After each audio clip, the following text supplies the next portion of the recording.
Deux armées se faisant face de part et d'autre d'une vallée. Personne ne bouge, personne ne parle.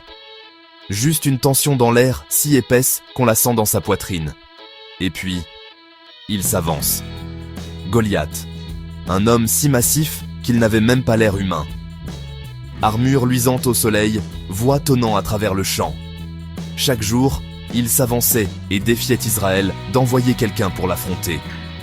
Et chaque jour, des guerriers adultes, des hommes avec des années de bataille derrière eux, le regardaient et se figeaient. C'est là qu'entre en scène David. Pas un soldat, pas un combattant, juste un adolescent apportant le déjeuner à ses frères. Il arrive en pensant déposer le pain et rentrer chez lui. Et à la place, il trouve une armée entière paralysée par la peur. Mais David entend Goliath se moquer de Dieu et de son peuple. Et quelque chose en lui fait tilt. Pas de la colère, pas de l'arrogance. Plutôt comme « Pourquoi tout le monde agit comme si ce géant était plus grand que Dieu ?» Alors David s'avance et dit qu'il affrontera le géant. Tout le monde rit, ses frères, les soldats, même le roi essaie de le dissuader. Mais David n'essaie pas d'être un héros. Il ne fait pas semblant d'être plus fort ou plus brave qu'il ne l'est. Il sait juste ce qu'il a vu. Dieu l'a aidé à protéger ses moutons des lions et des ours. Et si Dieu était avec lui à l'époque, il serait avec lui maintenant.